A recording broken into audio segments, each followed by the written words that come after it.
Welcome sa ating munting YouTube channel. Please support my videos. Comment, like and subscribe po mga idolo.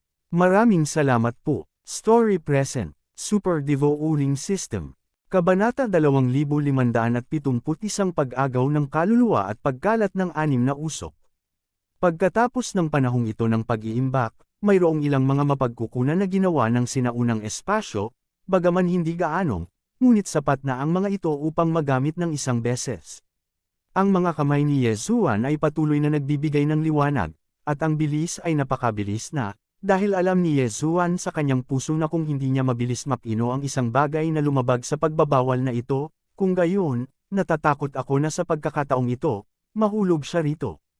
Ang Six Dead Smoke of Soul Snatching and Scattering ay hindi kasing simple ng kanyang pangalan, bagamat ang kanyang pangalan ay talagang lubhang nakakatakot. Ang usok na ito na nakakaagaw kaluluwa at nagpapakalat ng buhay ay maaaring kumawala sa kaluluwa, na nagpaparamdam sa mga tao ng matinding sakit mula sa pagkaagnas ng kaluluwa, at pagkatapos, magkakaroon ng paraan upang masipsip ang puwersa ng buhay. Gaano man kalakas ang iyong sigla, ngunit ang itim na usok ay hindi nakakalat, pagkatapos ito ay patuloy na hinihigop, at habang ang sigla ay patuloy na nawawala, ang kapangyarihan ng itim na usok na ito ay magiging mas malakas at mas malakas. Hindi ito ang susi, ang pinakamahalagang bagay ay ang 6 na natatangi. Ang tinatawag na 6 na absolute ay ang 7 absolute, at ang itim na usok ay maaaring magsil sa lahat ng perceptual na kakayahan ng eroded na tao, maging ang mga banal na kaisipan. Banal na kapangyarihan. Ang itim na usok ay maaaring i-convert ang banal na kapangyarihan ng lahat ng bagay sa paligid nito sa kapangyarihan ng sarili nitong pagsasabog, upang ang mga tao na napapalibutan ay natural na hindi ma-absorb ang banal na kapangyarihan. Ganap na batas. Ang usok na ito na nakakaagaw kaluluwa at nagpapakalat ng buhay ay maaaring pansamantalang magsil sa kapangyarihan ng batas na nababalot sa kanya, at ang mga kapangyarihan ng batas na iyon ay talagang hindi naglaho, ngunit dahil sa itim na usok, sila ay naging imposibleng magamit sa lahat.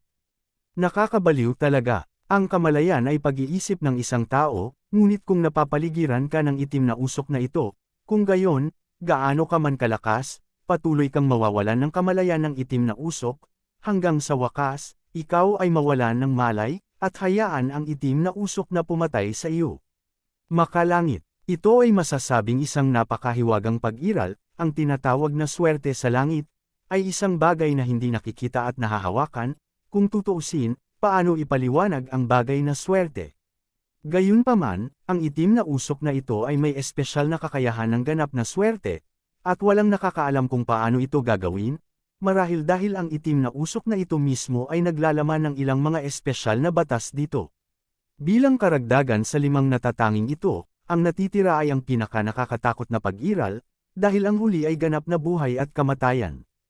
Ang tinatawag na absolute life and death ay nangangahulugan na kapag nababalutan ka na ng itim na usok na ito, kung gayon ang buhay at kamatayan ay hindi makokontrol ng iyong sarili, kahit na hindi mo kayang tiisin ang pagpapahirap ng itim na usok at nais na magpakamatay, hindi mo na magagawa ito, at kung mayroon kang espesyal na mahiwagang kapangyarihan na maaaring mabuhay muli. Kapag napaliligiran ng itim na usok na ito, kahit na ang kakayahan ng muling pagkabuhay ay mawawala. Ang nakakatakot na itim na usok, kahit na ang mga kondisyon para sa itim na usok na ito na gagamitin ay napakahirap, at sa pangkalahatan ay mahirap talagang ipakita ito, ngunit kapag ito ay naipakita, ito ay magiging lubhang nakakatakot. Hindi inaasahan ni Yesuan na dahil napakasama ng kanyang kapalaran, hindi lamang siya napalibutan ng pagbabawal, ngunit nag-trigger din ito ng itim na usok. Ang liwanag sa kamay ni Yesuan ay hindi naantala ng kalahating minuto, at isa-isang patuloy na lumitaw ang mga rune sa kanyang mga kamay, at kasabay nito, isang pagbabawal din ang nabuo. At sa pagkakataong ito man ay isang pagbabawal o isang rune, ito ay espesyal na pinino ni Yesuan, at masasabing bago magpino, si Yesuan ay walang kaunting katiyakan. Buti na lang at nagtagumpay siya. Sa pagkakataong ito, ang pagbabawal na pinadalisay ni Yesuan ay talagang nilinaw ni Yesuan ayon sa kanyang sariling mga ideya, at maaari pa itong ituring na sarili niyang imbensyon. Naipasa ni Yesuan ang Chaos Forbidden at naunawaan niya ang batas ng paglamon. Kahit na hindi niya talaga kontrolado ang pinagmulan ng kapangyarihan ng Devo Uring Law, lubos din itong napabuti ang kapangyarihan ng Divo Uringlo, kaya ngayon ay may kakayahan na si Yezuan na pinuhin ang espesyal na pagbabawal na ito. Ang pagbabawal na ito ay ganap na inimbento ni Yezuan mismo, at ang tinatayang gamit ay para lamunin at patawagan. Ano ang tawag sa gossip rally? Sa madaling salita, ang pagbabawal na ito ay maaaring lamunin ang lahat ng bagay na malapit sa kanya, maging ito ay banal na kapangyarihan o espesyal na kakayahan, at ang bagay na nilamon ay direktang itatapon sa kawalan. Napakasimple ng ideya ni Yezuan, gaano man kalakas ang itim na usok na ito, ngunit kung ibubukod niya siya sa kanyang tagiliran at gawin itong itim na usok na malapit sa kanya, wala bang panganib? Kung saan ibinagsak ang itim na usok? Maraming lugar na mapagpipilian ni Yezuan, halimbawa, noong nasa Kunlun Divine Domain si Yezuan, nakatagpo siya ng walang katulad na domain.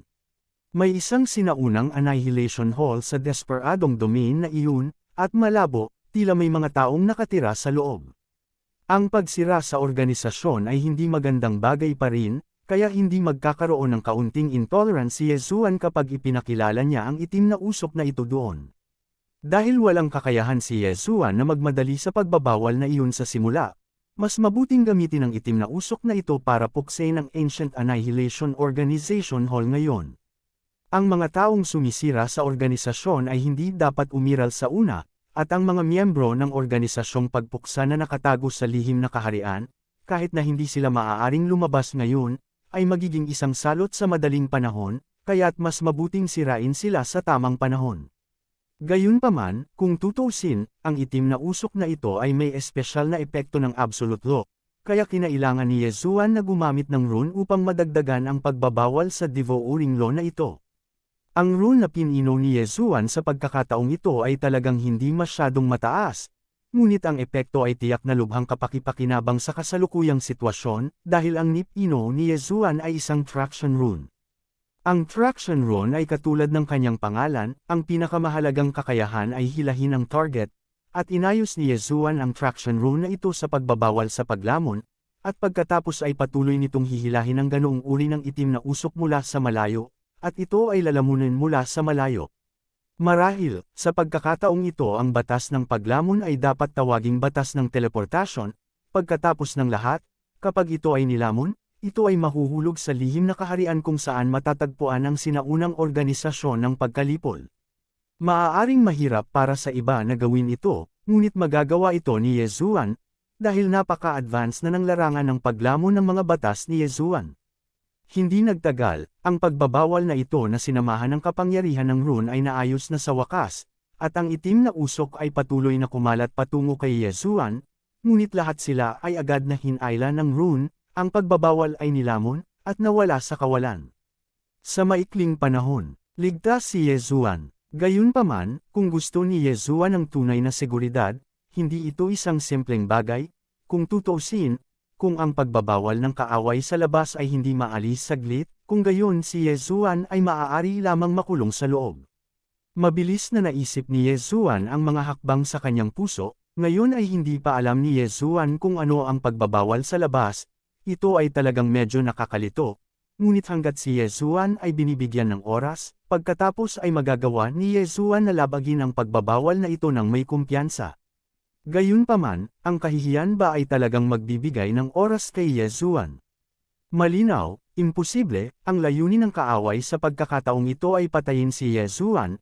Sa sandaling ito, nang makitang ang itim na usok ay hiniharangan ni Yezuan at hindi maaaring gumanap ng papel, gumawa na siya ng bagong hakbang. Nag-iisip si Yezuan ng isang paraan upang masira ang espesyal na pagbabawal na ito, ngunit biglang nalaman na sa di kalayuan, maraming mga figure ang direktang lumitaw. Mabilis na lumapit ang mga taong iyon, at hindi sila umimik, alam na ni Yezuan na natatakot siya na sila iyon, at sila ang umambal sa kanya. Sino ka? Bakit mo ako tinambangan? Nagtanong si Yezuan sa mga taong iyon, na nakakaalam, ngunit hindi nagsasalita ang mga taong iyon, ngunit agad na nagsimulang mag-ayos nang makalapit sila sa gilid ni Yezuan. Kabanata 2572, Pinagsamang Pagbabawal. Ito ay isang pagbabawal. Lumalabas na sa mga taong ito, mayroong isang tao na bihasa sa pagbabawal, at ang mga pagbabawal na inayos ng taong ito ay lubhang kakaiba, masasabing hindi pa sila nakita ni Yesuan noon, kung ito man ay ang paraan ng pag-aayos, o ang mga pagbabawal na kanyang inilatag, lahat sila ay mukhang kakaiba sa mga mata ni Yesuan. Sa pangkalahatan, ang pangunahing hakbang ng pagpino sa isang pagbabawal ay upang linisin ang kakanyahan bahagi ng mga kinakailangang mapagkukunan, at pagkatapos ay paikliin ang pagbabawal ayon sa lihim na pamamaraan sa pamamagitan ng pagsasama-sama ng mga asensyang ito ng makatwiran. Ngunit ang taong nasa harap niya ay iba, ang pamamaraan na ginamit niya kay Yesuan ay hindi pa ito nakita, at ang asensya sa mga mapagkukunan ng paglilinis sa parehong oras ay wala, ngunit ang taong ito, nang siya ay naglilinis ng sabay-sabay, siya ay nakagawa na ng laban. Masasabing puro sa kahusayan, mas mataas ito. Ang taong ito ay may espesyal na paraan ng pagpino ng mga pagbabawal sa kanyang mga kamay. Ilang saglit lang, isang ban ang nabuo, at ito pala ay isang attack ban. Nakita ko na casual na iwinagayway ng taong iyon ang kanyang kamay, at ang pagbabawal na katatapos palang napino ay isinama na sa pagbabawal na nakakulong kay Yesuan. Sa isang iglap, ang buong pagbabawal ay nagbago, at ang orihinal na pagbabawal ay hindi espesyal, ngunit sa sandaling ito, ang pagbabawal ay parang pantasya sa kalangitan, at ito ay isang mabituing gabi. Kahit na alam ni Yesuan na isa lamang itong ilusyon, masama pa rin ang pakiramdam ni Yesuan. Marahil ito ay para patunayan ang haka-haka ni Yesuan, ngunit saglit lang, ang pagbabawal ay nagkaroon ng bagong pagbabago. Nakita ko na sa kalangitan, ang maliit na liwanag ng bituin ay patuloy na nagbabago, at ito ay tila lubhang hindi matatag. Pagkatapos, lahat ng liwanag ng bituin ay nahulog sa lupa. Ito ay isang kombinasyon na pagbabawal. Ang taong iyon ay maaaring magdagdag ng isang kombinasyon sa pagbabawal. Bahagyang nagbago ang mukha ni Yesuan, at ang espada sa kanyang kamay ay lumipad na palabas. Isa-isa, ang malalaking meteorite ay direktang bumagsak patungo kay Yesuan, hindi lahat sila ay tumama kay Yesuan. Natatakot ako na isa o dalawa sa kanila ang tumama kay Yesuan, sapat na para kay Yesuan na magdusa. Kaya sa sandaling ito, saan nang ahas si Yesuan na mag-antala? Sa ilalim ng kontrol ni Wei Tiantian, ang Divine Sword ay patuloy na pumutok ng paulit-ulit na may malalakas na pag-atake. Ang mga pag-ataking ito, ang nakatulala na kamatayan ay direktang nabasag, at sa isang sandali, sa pagbabawal na ito ay parang katapusan ng mundo. Sa kalangitan, ang nasusunog na mga fragment ng meteorite ay patuloy na bumagsak, na nag-aapoy sa lahat ng lugar sa paligid ng Yesuan. Ang mga apoy ay nagniningas, ang itim na usok ay nalilito, at ang lupa ay nanginginig at nagbibitak dahil sa patuloy na pambobomba. Ang mga meteorites na iyon ay natural na hindi maaaring mga meteorite lamang, ngunit ang mga espesyal na meteorite na biniyayaan ng iba't ibang mga batas at kapangyarihan, lalo na ang dalawang meteorites na biniyayaan ng mga batas ng solidity at gravity, ang pinakanakakatakot na kapangyarihan, masasabing ang bawat pag-atake ay tila nagbibigay sa mga tao ng pakiramdam ng langit at lupa. Kasunod nito, may isa pang uri ng meteorite na higit na ikinabahala ni Yesuan, iyon ay, ang Nahemetei na pagkamatay ng pinagpalang batas sa kalawakan. Ang ganitong uri ng meteorite ay palaging lilito ng hindi maipaliwanag at kamangha-mangha, at pagkatapos ay mawawala ng hindi maipaliwanag, na hindi na ito mapipigilan ni Yesuan. Isang galaw lang, nahulog si Yesuan sa pagiging walang kabuluhan. Ang Law Divine Bow sa kamay ni Yesuan ay patuloy ding humihila, at isa-isa, ang Law Divine Arrows ay patuloy na lumilipad palabas sa Law Divine Bow, na winasak ang mga meteorite na iyon. Sa sandaling ito, si Yesuan ay nalilibang na, pagkatapos ng lahat, ang kalaban ay talagang masyadong malakas. Nagsimulang mag-isip si Yesuan tungkol sa mga hakbang sa kanyang puso, ang pag-atake ng meteorite na ito ay hindi talaga magiging banta kay Yesuan, ang susi ay ang mga taong nasa labas. Malinaw, ang dahilan kung bakit hindi ito ginawa ng mga taong iyon sa sandaling ito ay hindi dahil gusto nilang palayain si Yesuan, ngunit naghihintay lamang ng pagkakataon na bigyan si Yesuan ng isang nakamamatay na suntok. Mabilis na inisip ni Yesuan ang lahat ng paraan na magagamit niya, ngunit nalaman niyang walang paraan upang malutas ang kasalukuyang suliranin, dahil ang kasalukuyang Yesuan ay ganap na napapaligiran ng pagbabawal. Anuman ang gusto niyang gawin, ang pinakamahalagang bagay ay na hindi bababasa, kailangan munang makaalis si Yesuan sa pagbabawal. Kaya naman, makapaghintay lamang si Yesuan, naghihintay na unang mag-atake ang kaaway. Ang mga taong ito, dahil sinabi nila na gusto nilang patayin si Yezuan, tiyak na hindi nila hahayaan ang kanilang sarili ng madali, at kung gusto nilang gawin ito, hindi maiiwasang pumasok sila sa pagbabawal, kaya't ang pagbabawal na ito ay masisira. Sa makatuwid, sa sandaling ito, naghihintay si Yezuan, naghihintay sa kaaway na masira ang pagbabawal ng mag-isa. Boom! Ang isang fragment ng meteorite ay direktang tumama kay Yezuan, na nagdulot kay Yezuan ng labis na kahabag-habag, at maging si Yezuan ay dumura ng isang subaw ng dugo. Boom! Isa pang meteorite fragment ang tumama kay Yezuan. Sa pagkakataong ito, si Yezuan ay inalis pa ang Law Divine Bow sa kanyang kamay, at pagkatapos ay nahihirapan niyang binawi ang Law Divine Bow. Ang kaaway sa labas ng pagbabawal ay tahimik na pinanood ang lahat ng ito, at walang nagsasalita, at biglang, marahil dahil naramdaman niyang tama na ang oras, ikanaway ng ipinagbabawal na Panginoon ang kanyang kamay, at ilang malalakas na lalaki ang agad na sumugod patungo sa pagbabawal. Ito pala ay ang ipinagbabawal na dibisyon na ito ang tunay na commander ng mga taong ito. Si Yezuan, na tila naghihingalo, biglang nagningning ang kanyang mga mata. Nang nasira ang pagbabawal at papapasukin na ang mga taong ito, biglang gumalaw ang figure ni Yezuan. Ang walang hanggan ay inilunsad sa isang iglap, at sa isang iglap, ito ay nagmamadaling lumabas sa ipinagbabawal na pagkugkob. Mamatay, nakita ng dalawang kalaban ang mga galaw ni Yezuan at agad na sumalakay, ngunit ang mga paggalaw ni Yezuan ay masyadong biglaan, isang sandali ay namamatay pa rin siya, at ang mahiwagang sandata sa kanyang kamay ay hindi matatag, at sa susunod na sandali ay nagkaroon ng isang ganap na pagsabog, at hindi maiiwasan na may bakas ng pagpapahinga sa kanilang mga puso. Masasabing ang mga taong ito mula sa Blue Dragon Gang ay medyo disiplinado na, ngunit sa kasamaang palad, sila ay binalingan pa rin ni Yezuan. Ang lahat noon ay naging isang ilusyon na sadyang nilikha ni Yezuan mismo. Dahil sa pagpapalalim ng pag-unawa sa batas, kahit na hindi bumuti ang kaharian ni Yezuan, ang kanyang lakas ay bumuti na ng husto.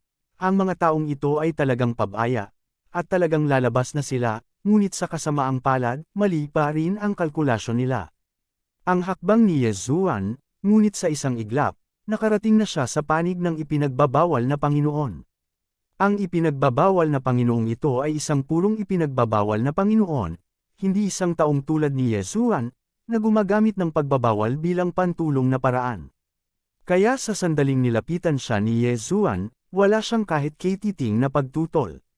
Boom! Punch out! Hindi ginamit ni Yezuan ang Divine Sword o iba pang magic weapon, dahil ang gusto ni Yezuan ay mabuhay.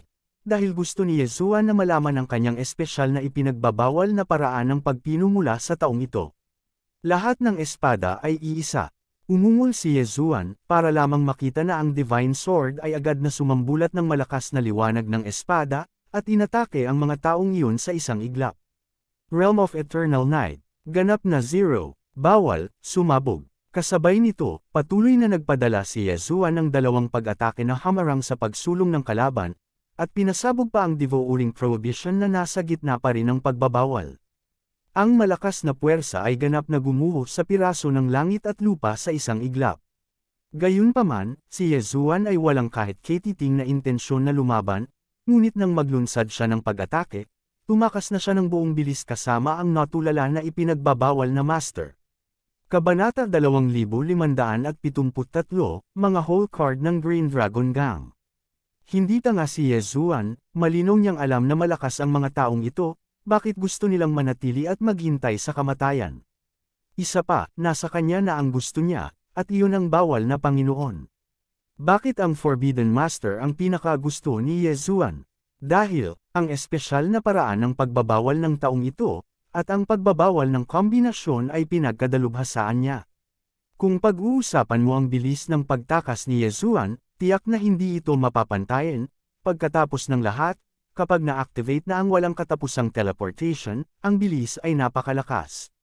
Ngunit sa isang kisap mata, ang mga taong iyon ay natigilan ng malaman na ang figure ni Yezuan ay matagal nang nawala sa kanilang harapan. At nang sila ay magpapatuloy, nalaman nilang si Yezuan ay wala na sa saklaw ng kanilang banal na pag-iisip. Ang bilis na ito, na nagpatulala sa ilang tao, ay sabay na nagulat. Dahil, hindi simple ang pagkakakilanlan ng Forbidden Master. Ang ipinagbabawal na master na ito ay isa na sa pinakamalaking whole card ng Blue Dragon Gang. Ang dahilan kung bakit nagawang bigyan din ng Green Dragon Gang ang City Lord ng 3 puntos ng mukha ay bukod pa sa lakas ng pinuno ng Green Dragon Gang, ang pinakamahalaga ay ang ipinagbabawal na master na ito. Ang ipinagbabawal na master na ito ay isang pag-iral na nakakuha ng isang espesyal na pamana ng sinaunang, ang taong ito ay may napakalakas na talento sa ipinagbabawal na paglilinang, ngunit ang kanyang puso ay lubhang kakaiba. Masasabing hindi pa talaga na-control ng Blue Dragon Gang ang taong ito, ngunit pinagkadalubhasaan niya ang pinakagusto niya, na ang pagbabawal at mga espesyal na mapagkukunan. Karamihan sa mga espesyal na mapagkukunan na nakolekta ng Blue Dragon Gang ay para sa paggamit ng taong ito. Sa Blue Dragon Gang, walang nakakaalam ng pangalan ng lalaking ito, ngunit lahat ay tinatawag siyang Forbidden Elder. Kasi, kahit ang lalaking ito mismo ay hindi alam kung ano ang pangalan niya, at sa isip niya, may ipinagbabawal lang. Sa sandaling ito, nabihag ang ipinagbabawal na matanda, paanong hindi maintindihan ng mga taong iyon na natatakot sila na mahaharap sila sa matinding parusa, ngunit kailangan nilang bumalik. Ano? Sabi mo, ang ipinagbabawal na matanda ay banihag ng lalaking iyon. Galit na galit ang pinuno ng Qinglong Gang, ang bawal na matanda ay whole card lang niya, dahil ang pagbabawal na inayos ng ipinagbabawal na matanda ay napakalakas, at kahit na siya ay nabigyan ng oras, kahit ang pinuno ng Qinglong Gang ay hindi siya matulungan. Gayunpaman, sa sandaling ito, ang ipinagbabawal na matandang lalaki ay aktwal na inagaw ng isang maliit na lalaki, na ginawa ng pinuno ng Blue Dragon Gang kung paano niya ito matatanggap. Ikaw bangkus ng basura, ano ang silbi ng pag-iingat sa iyo? Sa isang pagwagayway ng kanyang kamay, sa isang iglap, ang mga taong iyon ay sabay-sabay na pinatay. Ang mga taong ito ng Green Dragon Gang ay maaaring ituring na elite ng Green Dragon Gang, ngunit sila ay walang halaga kumpara sa ipinagbabawal na matanda. Sa sandaling ito, alam ng pinuno ng Green Dragon Gang na ang ipinagbabawal na matanda ay kinuha ni Yezuan, at sa galit, pinatay niya talaga ang lahat ng malalakas na taong ito. Alam mo, sa mga taong ito, mayroong isang kataas-taasang Diyos. Sabi nga kung pumatay ka, papatay ka.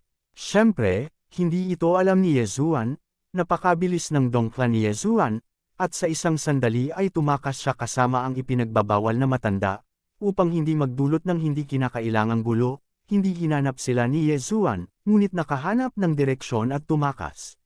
Sa sandaling ito, ang lokasyon kung saan naroon na si Yezuan ay nasa isang hindi pangkaraniwang madilim na paggalaw ng bundok.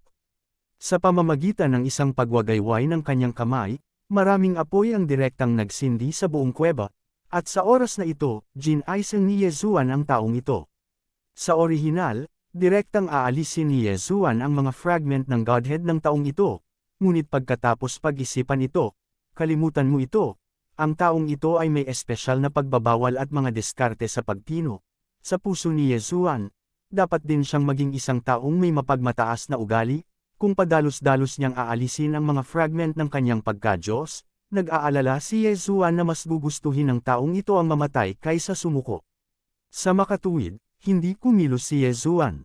Siyempre, ang hindi pagtanggal ng mga fragment ng pagka-Diyos ng taong ito ay hindi nangangahulugan na hindi nag-iingat si Yezuan. Sa sandaling ito, nailok na ni Yezuan ang ilang mga pagbabawal sa katawan ng lalaking ito, para lang maiwasan ang taong ito na gumawa ng hindi matalinong bagay kapag siya ay nagising. Gayunpaman, nang gisingin ni Yezuan ang taong ito, ang resulta ay lampas sa inaasahan ni Yezuan. Dahil sa taong ito, walang anumang kaguluhan, ngunit tumingin siya kay Yezuan ng may pag-uusisa. Bawal ang selyo sa katawan ko, binigay mo. Ang ipinagbabawal na elder ay direktang nagtanong kay Yezuan. Bahagyang natigilan si Yezuan, ang taong ito ay sarili na rin niyang bilanggo ngayon, siya ay walang pakialam, ngunit nagtanong siya tungkol sa kanyang sarili. Tumango si Yezuan at sinabing, oo, nag-order ako, anong problema? Panipi, hoy! Sabi ko bobo ka, bata. Magagamit din ba ang selyo na ipinagbabawal na ginawa ng Divo Uring Law? Ang batas ng paglamon mismo ay kumakatawan sa kapangyarihan ng paglamon, at kung gagawin mo itong pagbabawal, maaari mo talagang mabuklad ako sa simula. Ngunit habang lumilipas ang panahon, ang mga batas ng kaguluhan ay lalamunin ang isa't isa, at hindi ba ito magtatagal bago ito masira? Bahagyang natigilan si Yezuan, tanga ba talaga ang lalaking ito o nagpapanggap na tanga? Ngayong pinagbabawalan na niya, tapos, hindi na niya iniisip kung paano aalis sa mahirap na kalagayan, pero iniisip niya ang butas sa kanyang pagbabawal. Alam mo, ito mismo ang natatakan ngayon. Gayunpaman, kailangan talaga niyang sabihin kay Yezuan ang tungkol sa mga butas sa kanyang selyo. Natatakot ba siya na hindi siya maselyuhan ni Yezuan ng perpekto? Si Yezuan ay medyo hindi makapagsalita sa kanyang puso, ngunit nagtanong pa rin, kung gayon, ayon sa ibig mong sabihin, ano ang dapat? Panipi, ang lalaki ay tumingin kay Yezuan at direktang sinabi, dahil gusto mo akong isil, hindi imposibleng gamitin ang devouring law bilang pagbabawal. Ngunit kung gagamitin mo ang devouring law para gumawa ng pagbabawal, una sa lahat, hindi mo misil ang buong katawan ko ayon sa regular na selyo tulad ngayon, ngunit dapat mong gamitin ang devouring law para gumawa ng maliit na devouring law, vein A iba pang mga lugar sa aking pagbabawal ng query, vein A, spirit A. Panipi, sa ganitong paraan, ang maliliit na pagbabawal na ito ay patuloy na sumisipsip ng banal na kapangyarihan at kapangyarihan ng batas sa aking katawan, nang sa gayon ay wala na akong pagkakataon na paikliin ang aking lakas, at, sa paraang ito, mayroong isang tiyak na distansya sa pagitan ng bawat maliit na pagbabawal, at natural na hindi nila ubusin ang isa't isa. Siyempre, kung maaari kang magdagdag ng ilang mga espesyal na pamamaraan, upang maaari nitong lunukan ang lakas ng buhay ng lahat ng pinakamabuting panahon, sa ganitong paraan lamang, sa ganitong paraan, hindi sila uubusin. Si Yezuan ay medyo hindi nakaimik, sa katunayan, ang paraan na sinabi ng taong ito ay ganap na magagawa, at ang epekto ay mas maganda.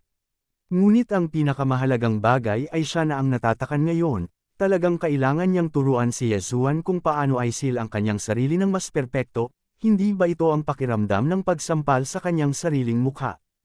Paano napagtanto ng lalaking ito? Wala pang sinasabi si Yezuan, ngunit narinig niyang nagpatuloy ang lalaki, "Anak, mayroon ka ba nito? Ang makulay na bato, ang kaluluwa ay bumalik sa kahoy, ang siyam na pagliko ng golden lotus, at ang peras ay nahulog sa bulaklak." Panipi, bahagyang natigilan si Yezuan, hindi alam kung ano ang kanyang gagawin, ngunit sa isang pag-wave ng kanyang kamay, maraming mapagkukunan ang lumitaw. "Wala sa akin ang mga sinabi mo, ngunit mayroon akong colored soul stone, ang soul snatcher divine free, ang kunli chanji stone, at ang 100 variety spirit grass. Mga sinaunang mapagkukunan, ikaw, mayroon ka talagang mga sinaunang mapagkukunan. Bilis, ibigay mo sa akin." Tuwang-tuwang sabi ng lalaki, ngunit natulala si Yezuan. Naisip na ba ng lalaking ito ang sitwasyon niya ngayon? "Hayaan mong ibigay ko sa iyo ang mga mapagkukunang ito. Bakit ko ito ibibigay sa iyo?" Tanong ni Yezuan sa lalaki. Kabanata 2574, The Strange Forbidden Orb.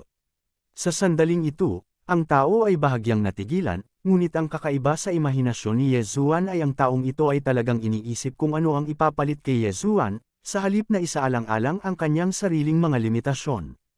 "I see, this is for you, in exchange." Gamit ang isang kaway ng kamay ng lalaki, isang jade anting-anting ang lumipad patungo kay Yezuan. Kinuha ito ni Yezuan, at sa isang sulyap, ang kanyang mukha ay mas kakaiba, dahil ang ibinigay ng taong ito ay ang uri ng espesyal na pamamaraan ng pagbabawal sa pagpino na gustong-gusto ni Yezuan. Anong kalokohan ang nangyayari sa ulo ng lalaking ito? Gayunpaman, dahil handa siyang makipagpalitan, hindi malabo si Yezuan. Sa sandaling itinapon niya ito, ang apat na mapagkukunang iyon ay nawala na sa taong iyon. Gayunpaman, ang sumunod na eksena ay nagparamdam kay Yezuan na hindi kapanipaniwala. Dahil nakita talaga ni Yezuan na ang ipinagbabawal na matanda ay maaaring magsimulang pinuhin ang ipinagbabawal ng hindi gumagamit ng banal na kapangyarihan at kapangyarihan ng batas. Gamitin ang pagbuo bilang isang paraan upang pinuhin ang pagbabawal.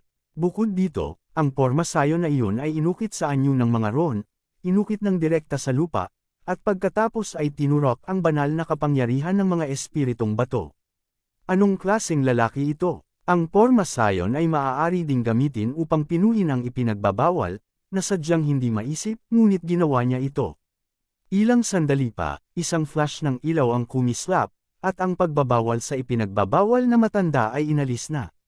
Patuloy na pinapanood ni Yezuan ang eksenang ito at hindi siya ginambala, dahil hindi man lang matatakot si Yezuan, kahit na masira ang ipinagbabawal na selyo sa katawan ng lalaking ito, ngunit sa kanyang lakas, natakot siya na masupol siya ni Yezuan bago siya magkaroon ng oras na palayain ang pagbabawal.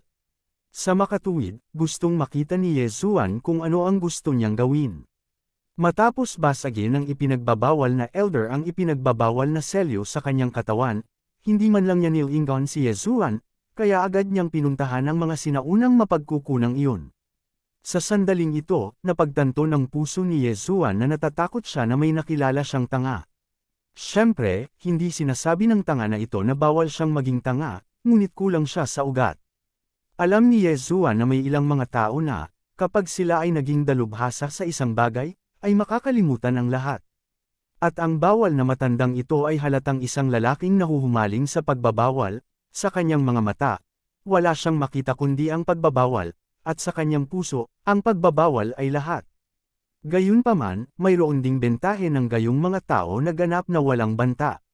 Dahil sa kanilang mga mata, meron lang siyang sariling bagay, tanging ang kanyang mundo, at lahat ng iba pa sa labas ng mundo, wala siyang pakialam. Tahimik na pinagmamasdan ni Yezuan ang taong ito habang pinino ang mga mapagkukunang iyon, at pagkatapos ay pinino ang isang pagbabawal. Hindi siya pinigilan ni Yezuan, gusto lang niyang malaman kung anong uri ng pagbabawal ang kanyang pinipino. Pagkaraan ng ilang sandali, natapos ng ipinagbabawal na matandang lalaki ang lahat ng mga bagay sa kanyang kamay, at pagkatapos ay sinabi, "Anak, nakikita mo, ang pagbabawal na ito ay dinadalisay din sa batas ng paglamon. Maaari ka bang makakita ng anumang espesyal tungkol sa kanya?" Panipi, natigilan si Yezuan, ang taong ito ay talagang direktang ibinigay sa kanyang sarili ang ipinagbabawal na sistema. Kinuha ito ni Yezuan ng casual, ito ay isang misteryoso at hindi mapapantayang kakaibang liwanag, at sa liwanag, tila may ilang uri ng pagbabago, ngunit sa kasamaang palad, hindi ito masyadong nakikita ni Yezuan. Nakikita ko na may ilang mga pagbabago doon, ngunit hindi ko maintindihan kung ano ang mga pagbabagong ito. Hehe, tama kung hindi mo maintindihan, ito ay orihinal na isang hindi mahuhulaan na pagbabawal, ginamit ko ang mga mapagkukunan na ibinigay mo sa akin, na sinamahan ng kapangyarihan ng batas na lumalamon, upang gawing isang random na silangban ang pagbabawal na ito. Ang epekto ng pagbabawal na ito ay kapag ito ay na-activate, pagkatapos, lahat ng mga pagbabago ay hindi nahuhulaan, ibig sabihin, ang susi ay naglalaman din ng kapangyarihan. Lumalamon, kung gayon, lahat ng panlabas na puwersa ay lalamunan. Natigilan si Yezuan, mayroon pa ring ganitong uri ng pagbabawal ng selyo, isang hindi malulutas na selyo, nakakatakot na pag-iral, gayunpaman, ang gayong pagbabawal ay casual na ibinato sa kanya ng taong iyon. "Boy, mayroon ka bang espesyal na mapagkukunan? Mabilis, ibigay mo sa akin, nag-aaral ako ng ilang mga pagbabawal." Ang lalaki ay tumingin kay Yezuan, at talagang direktang lumapit kay Yezuan para sa mga mapagkukunan. Sa sandaling ito, mayroon ng bagong ideya si Yezuan sa kanyang puso, maaaring magamit ito ng taong ito para sa kanyang sarili. Ang pinakamahalaga sa lalaking ito ay mga mapagkukunan lamang, dahil ang gusto niya ay pag-aralan ang pagbabawal ng pagiging bago. Kung gayon, baka direktang maisama siya ni Yezuan sa espasyo ng Chingu, at pagkatapos, hayaan siyang magbigay sa kanyang sarili ng tuloy-tuloy na daloy ng iba't ibang espesyal na pagbabawal sa espasyo ng Chingu. Mayroon pa akong mga sinaunang mapagkukunan, ngunit wala sila sa akin, ngunit sa ibang lugar, may balak ka bang pumunta?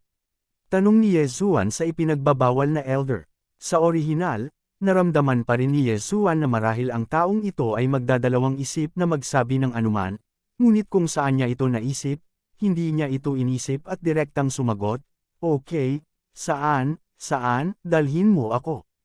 Panipi, "Sige, ihahatid na kita ngayon, pero kailangan mong i-relax ang isip mo, wala kang kahit katiting na pagtutol, kaya mo ba, ito?" Hindi pa tapos magsalita si Yezuan, ngunit nalaman niyang sumuko na ang lalaki sa pakikipaglaban, at maging ang banal na kapangyarihan ng automatikong proteksyon sa katawan ay binawi niya. Walang magawang umiling si Yezuan, napakabihirang makatagpo ng ganoong kakaibang bagay, at pagkatapos ay sa isang alon, ang ipinagbabawal na matanda ay nawala na, at nang muli niyang imulat ang kanyang mga mata, nagpakita na siya sa sinaunang espasyo ng Qingyu. Susunod, ang ipinagbabawal na matandang ito ay mapupunta sa sinaunang espasyo ng Qin at gagawa ng pagbabawal para kay Yezuan. Siyempre, ang Qin Ancient Space na ito ay orihinal na nakuha ni Yezuan sa pamamagitan ng pagsasanib ng isang kumpletong lihim na kaharian, at masasabing ito ay isang kumpletong mundo, kaya ang ipinagbabawal na matandang ito ay talagang hindi gaanong naiiba sa kanya sa labas.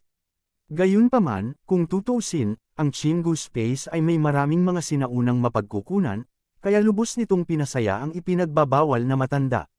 Matapos malutas ang ipinagbabawal na lumang bagay na ito, naglakad si Yezuan patungo sa lungsod. Siyempre, sa sandaling ito, alam na ni Yezuan kung sino ang aatake kung kanino. Mula sa bibig ng ipinagbabawal na elder, alam na ni Yezuan na ang taong paulit-ulit na nagnanais ng kanyang buhay ay ang pinuno ng Green Dragon Gang. Kasabay nito, alam din ni Yezuan na ang tao ng Green Dragon Gang na pinatay niya ng mga hayop sa Pangangaso ay ang matuwid na anak ng pinuno ng Green Dragon Gang, at siya rin ang taong pinahahalagahan niya. Gayunpaman, nagpanggap pa rin si Yezuan na walang pakialam at nagpatuloy na bumalik sa lungsod.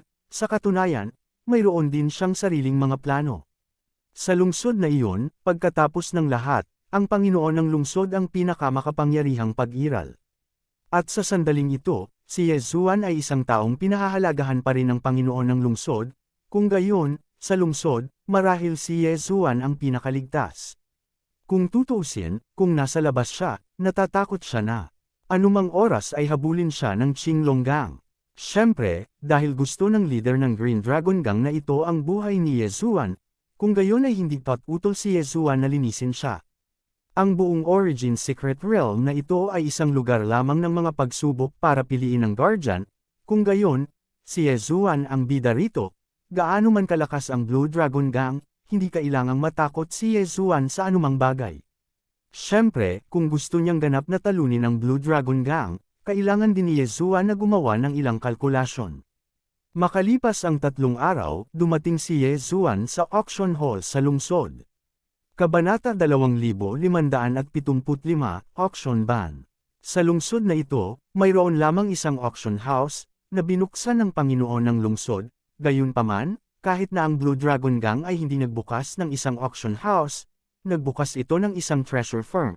At ang kalikasan ay katulad ng auction house, maaari itong sabihin na ang negosyo ng dalawa ay karaniwang maihahambing, at ang treasure firm na ito ay din ang pangunahing mapagkukunan ng pananalapi para sa Green Dragon Gang. Bago ito, ang pinakamalaking tampok ng Treasure Merchant House ay ang lahat ng uri ng mga espesyal na pagbabawal. Ang mga pagbabawal na ito ay hindi magagamit sa labas ng mundo, at ang mga ito ay lubos na makapangyarihan at praktikal. Sa lahat ng panahon, walang nakakaalam kung saan nakuha ng Blue Dragon Gang ang mga pagbabawal na ito. Ngunit alam na ngayon ni Yezuan na ang lahat ay dahil sa pagbabawal sa pagtanda. Ngayong ang ipinagbabawal na matanda ay nasa kamay na ni Yezuan, kung gayon, natural na gagamitin ni Yezuan ang mga espesyal na pagbabawal na ito na pino ng ipinagbabawal na matanda upang linisin ang treasure firm. Tungkol naman sa pagpapalaki ng City Lord, si Yezuan ay hindi mag-aalala tungkol sa anumang bagay. Pagkatapos ng lahat, si Yezuan ay aalis dito maaga o huli. Sa unang layer, kung sino ang mas malaki ay walang kinalaman kay Yezuan. Hello, kailangan mo bang bumili ng magic weapons? Isang waiter ang pumunta sa tabi ni Yezuan at tinanong si Yezuan. Umiling si Yezuan at sinabi sa waiter, kailangan kong mag-auction ng ilang item, dalhin mo ako sa iyong appraiser. Panipi, okay, guest, please. May bumibili ng isang bagay, kaya natural na may nagbebenta ng isang bagay, sa makatuwid. Ang waiter ay hindi nag-isip tungkol dito, at diretsyong naglakad papunta sa harapan kasama si Yezuan, at hindi nagtagal, silang dalawa ay nakarating sa isang loft na hindi masyadong malaki. Guest, please come in, ito ang laboratory natin. Sa auction ng mga kalakal, ang appraiser ng auction house ay karaniwang kinakailangan na gumawa ng isang pagtatasa ng maaga upang matukoy ang halaga ng item, at kung ang pagtatasa ay hindi nakakatugon sa kagustuhan ng nagbebenta, hindi ito maaaring ibenta. Siyempre, ito rin ay upang maiwasan ang paglitaw ng mga pekeng o sira na kayamanan sa auction house, na makakasira sa reputasyon ng auction house. Sa sandaling ito, sa auction room na ito, may ilan pang mga tao na nagtatasa din ng mga item. Pagkatapos ng lahat, nagsasalita tungkol sa kung alin, ang auction house ay gumagawa ng magandang negosyo. Direktang lumapit si Yezuan sa isang bintana, at tulad ng iba, kinuha niya ang ipinagbabawal na inihanda niya at direktang ibinigay ito. Gusto mong i-auction ang ban? Ang matandang lalaki ay tumingin kay Yezuan na may pagtataka na tingin. Ang matandang ito ay maaaring ituring na isang lumang kwalifikasyon sa auction house, ngunit halos walang bagay na gaya ng pagbabawal sa auction. Kung tutuusin, ang mga pagbabawal ay karaniwang kinokontrol mismo ng mga nagpapadalisay, at ang pagbabawal ng may-ari ay medyo bihira, at ang pagiging kapaki-pakinabang ay hindi masyadong malaki.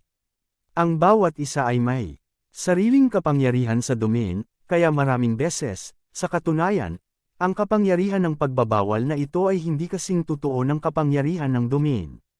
Siyempre, dahil gusto ni Yezuan na bumaril, pupunta rin sa appraisal ang matanda. Gayunpaman, nang makita ng matanda ang pagbabawal na inilabas ni Yezuan, natigilan pa rin siya. Bagamat kakaunti ang mga pagbabawal sa auction, mayroong isang lugar, at halos bawat taon ay mayroong pagbabawal, at sa mga pagbabawal na ito, ang lugar na iyon ay may lakas din na makipagkompetensya sa kanilang auction house. Doon, natural, ito ang treasure trading house ng Blue Dragon Gang. Sa loob ng mahabang panahon, ang treasure firm na ito ay naglunsad ng pagbabawal sa isang takdang oras bawat taon, ngunit ito ay hindi isang auction, ngunit direktang inilalagay ang mga bagay, paglalagay nito sa umaga, at ang taong may pinakamataas na presyo sa hapon ay direktang makakakuha ng mga ito. Sa pamamagitan ng pag-asa sa mga espesyal na pagbabawal na ito, ang mga treasure trading house ng Blue Dragon Gang ay nakakuha ng maraming katanyagan, lalo na sa mga araw na malapit nang lumabas ang mga pagbabawal, at maakit pa nga ang halos lahat sa nakaraan. Gayunpaman, ang mga pagbabawal na ito ay likas na may sariling gamit, kaya imposibleng lumitaw ang mga ito sa usapin ng pagpapalit ng mga kamay at pagbebenta ng mga tao. Siyempre, ang auction house ay gumastos din ng maraming pera sa ilang mga okasyon at pagkatapos ay i-auction ito ng mag-isa. Sa kasamaang palad, habang ito ay maaaring tumaas ng kaunti ang katanyagan, ito ay may malaking pagkawala. Sa paglipas ng panahon, maaari mo lamang itong pabayaan ng ganoon. Sa hindi inaasahang pagkakataon, may isusubasta rin sa auction house ngayon. Masasabing medyo naguguluhan at nagtataka pa rin ang matanda sa kanyang puso. Hindi ko matukoy ang iyong pagbabawal, mangyaring maghintay ng ilang sandali, at ipapaalam ko sa aming pavilion master upang tukuyin ito para sa iyo. Bagamat hindi alam ng appraiser na ito kung ano ang kalidad ng forbidden master na ibina-auction ni Yezuan, tiningnan lang niya ito at alam niyang hindi simple ang pagbabawal na ito, kaya agad niyang tinawagan ang pavilion master. Ang pavilion master na ito ang pinakamatanda at pinakamalakas na appraiser sa auction house, at 100,000 years na daw siya sa appraisal pavilion na ito. Natural, marami pang mga bagay na nakita kaysa sa maraming tao na naging walang awa. Gayunpaman, nang makita ng pavilion master na ito ang pagbabawal na inalis ni Yezuan, hindi niya napigil ang sumimangot. Hindi naman sa hindi sapat na malakas ang pagbabawal ni Yezuan, o may iba pang problema, ngunit hindi niya talaga makita ang halaga. Ang ganitong pakiramdam, naramdaman lang niya nang makita niya ang mga ipinagbabawal na ibinebenta ng Blue Dragon Gang. At ang mga ipinagbabawal na ibinebenta ng Blue Dragon Gang ay ang mga signboard ng buong treasure firm, kaya makikita na hindi naman mababa ang halaga. Sa sandaling ito, maingat na kinalikot ng pavilion master ng appraisal pavilion na ito ang pagbabawal sa kanyang kamay, ngunit nakakunot ang kanyang mga kilay. Dahil hindi niya direktang matukoy ang halaga ng pagbabawal na ito. Ang pagbabawal ay walang iba, kapag ang pagbabawal ay pinalayas, pagkatapos ay walang paraan upang bawiin ito, ang pagbabawal mismo ay isang consumable, kaya masasabing walang sinuman ang talagang makakapagtukoy ng pagbabawal sa lahat. I can't give a price for your thing, So let's talk about the price in your mind. Tanong ng appraisal pavilion master kay Yezuan. Sa katunayan, ito rin ang resulta na naisip ni Yezuan sa simula. Sa puso ni Yezuan, napakalinaw din na mahirap sukatin ang presyo ng pagbabawal sa bagay na ito, kung tutuusin, isa lang siyang isang beses. Na maubos. Hindi pa sapat, mayroon ng plano si Yezuan sa kanyang puso. Sa katunayan, sa pagkakataong ito ang pagbabawal sa auction, ang pangunahing layunin ni Yezuan ay hindi makapag-auction kung gaano karaming origin divine crystals. Ang gusto ni Yezuan ay para lamang talunin ang Blue Dragon Gang. Maganda ang presyo, magsimula ka lang sa 100 pinagmulang bato ng Diyos, at tulungan mo akong ipaalam sa akin na magsusubasta ako ng pagbabawal bawat buwan, at sa susunod, 1,000 pinagmulang bato ng Diyos ang magsisimula. Malumanay na sinabi ni Yezuan, ang dahilan kung bakit naglakas loob si Yezuan na isigaw ang presyo ay dahil matagal na niyang alam na ang pagbabawal sa ipinagbabawal na lumang pagpino ay maaaring magbenta ng libu-libong origin divine crystal sa pinakamababa sa treasure firms ng Blue Dragon Gang, at kahit na daan-daang libong origin divine crystal sa pinakamataas. Ang pagbabawal sa unang auction ay maaaring hindi makapagpasigaw kay Yezuan ng napakataas na presyo dahil sa kanyang reputasyon, ngunit naniniwala si Yezuan na hanggat ginagamit ang unang pagbabawal, natural na ang kanyang pagbabawal ay maaari ding ibenta sa mataas na presyo. Siyempre, ang orihinal na layunin ng pagbabawal sa auction ni Yezuan ay pagnakawan ng negosyo ng Blue Dragon Gang Treasure Firm, kaya ang presyo ay orihinal na inilagay sa pangalawang lugar sa puso ni Yezuan. Kabanata 2576, Sumikat ang Katanyagan. Nagulat ang appraisal pavilion master kay Yezuan, kahit na hindi niya matukoy ang layunin ng pagbabawal na ito, ngunit nakikita rin niya na ang pagbabawal na ito ay hindi simple. Ngayon, direktang ginamit ni Yezuan ang 100 origin divine stones bilang batayang presyo, na talagang naging dahilan para hindi siya maintindihan. Ngunit dahil sinabi ni Yezuan, kaya ito ay nakaayos ng ganito. Kinabukasan, tulad ng inaasahan ni Yezuan, ang kanyang pagbabawal ay hindi nagdulot ng anumang magandang presyo, at hindi ito naging sanhi ng kahit kaunting paggalaw. Kaya lang may bumili nito ng 101 origin divine stones. Walang pakialam si Yezuan tungkol dito. Pero ikalimang araw pa lang, marami na ang lumapit sa auction house at nagtanong kung may pagbabawal sa mga auction. Sapat na para sabihin, hindi man lang inisip ng pinuno ng auction house kung ano ang nangyayari. Dahil ang ipinagbabawal na reserve ang presyo ng subasta ni Yezuan ay napakababa, hindi ito nakakuha ng atensyon ng auction, ngunit pagkaraan lamang ng ilang araw, daan-daang tao ang nagtanong ng isa-isa, at mahirap bigyang pansin ang auction na ito. Lumalabas na ang taong bumili ng pagbabawal ni Yezuan ay orihinal na para sa isang tunggalian ng buhay at kamatayan, wika nga, hindi siya masyadong sigurado na siya ay mananalo sa lahat. Ito ay isang labanan na halos mapapahamak, at sa oras na iyon, marami sa kanyang mga kaibigan at kasama ang nawalan ng pag-asa. Ngunit dahil ang tunggalian na ito ay napagkasunduan ng dalawa, sa pagkakataong ito ang buhay at kamatayang tunggalian ay maaaring mapahamak. Naubos na ng lalaki ang lahat ng kanyang lakas, ngunit siya ay natalo, at siya ay natalo ng husto. Ngunit sa huling minuto, isinakripisyo niya ang bawal, nakunan niya ng larawan. Sa sandaling lumabas ang pagbabawal, ang kapangyarihan ay yumanig sa lahat, at ang sumunod na labanan ay halos walang pag-aalinlangan. Ang taong ito ay nagligtas sa buhay ng kanyang kalaban, dahil kung tutuusin, ang kanyang kalaban ay handa rin na palayain siya. Siyempre, ang nakaakit ng atensyon ng mga tao ay hindi ang mismong tunggalian, kundi ang misteryosong pagbabawal na nagpabago sa kinalabasan ng tunggalian. Pagkatapos ng pagtatanong, nalaman ko na ito ay isang pagbabawal mula sa auction house, at nagkakahalaga lamang ito ng 101 source divine crystals. Sa sandaling lumabas ang balitang ito, natural na naakit nito ang atensyon ng hindi mabilang na mga tao, lalo na ang mga nakakita ng labanang iyon gamit ang kanilang sariling mga mata, at hindi sila nagdalawang isip na tumakbo sa auction hall. Ang pagbabawal ni Yezuan ay naging sikat sa isang iglap dahil sa isang life and death duel. Hindi inaasahan ng auction house ang ganoong resulta, gusto nilang hanapin si Yezuan, umaasa na maaaring mag-auction si Yezuan ng ilan pang mga pagbabawal. Pagkatapos ng lahat, sinabi ni Yezuan na pupunta siya sa auction sa susunod na buwan. Gayunpaman, hindi nila mahanap si Yezuan. Sa loob ng isang buwan, ang taong namamahala sa auction hall ay labis na nababalisa at nag-aalala araw-araw, at nag-aalala sila na hindi na muling babalik si Yezuan. Kung tutuusin, ang pagbabawal sa mga kamay ni Yezuan ay halatang hindi gaanong epektibo kaysa sa treasure trading house ng Green Dragon Gang, kaya hindi na kailangang i-auction ito ni Yezuan sa kanilang auction house. Sa sandaling ito, ang Pavilion Master na orihinal na may pananagutan sa pagtanggap kay Yezuan ay labis na nagsisisi. Pagkatapos ng lahat, siya ay maligamgam kay Yezuan sa simula. Kung bibigyan niya siya ng pagkakataon, tiyak na siya ay lubos na magalang kay Yezuan.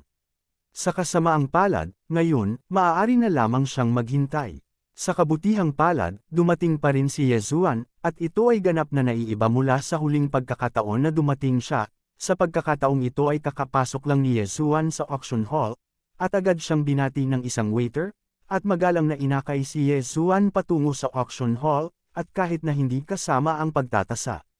Ito ay paninibugho at pagtitiwala kay Yezuan, syempre, ito rin ay dahil si Yezuan ay may mga kwalipikasyon upang sila ay maging magalang. Ang ipinagbabawal na Panginoon ay hindi tumitingin sa kaharian, at ang isang malakas na ipinagbabawal na Panginoon ay masasabing magagamit ngunit hindi hinahanap.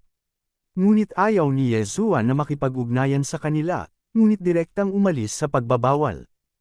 Sa ganitong paraan, sa loob ng 3 magkakasunod na buwan, ang 3 pagbabawal ay na-auction, at si Yezuan ay nagdala din ng higit sa 10,000 pinagmulan na mga divine crystal, ngunit higit sa lahat, ang epekto sa auction house at sa treasure firm.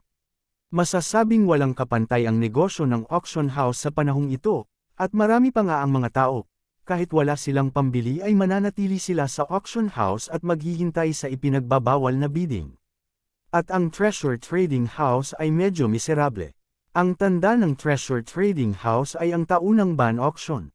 Ngunit ngayon, ang auction house ay magsusubaste ng pagbabawal bawat buwan, at ang tungkulin ay hindi mababa sa kanilang treasure firm. Kaya sa maikling panahon, maraming mga lumang customer ng orihinal na treasure firm ang tumakbo na sa auction house. Galit na galit ang pinuno ng Blue Dragon Gang, alam na alam niya kung sino ang gumawa ng lahat ng ito. Huwag nating sabihin na ang ipinagbabawal na matanda ay kinuha ni Yezuan, sabihin na natin na sa tuwing pupunta si Yezuan sa auction house, hindi niya itinago ang kanyang tunay na mukha.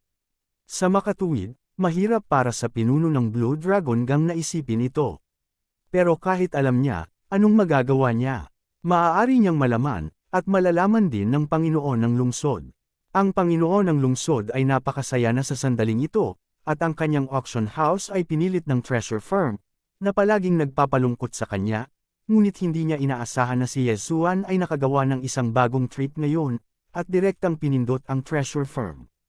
Ang Panginoon ng lungsod ay walang pakialam kung saan nakuha ni Yezuan ang mga pagbabawal na ito, dahil sa puso ng Panginoon ng lungsod, si Yezuan ay masusupol niya sa madaling panahon.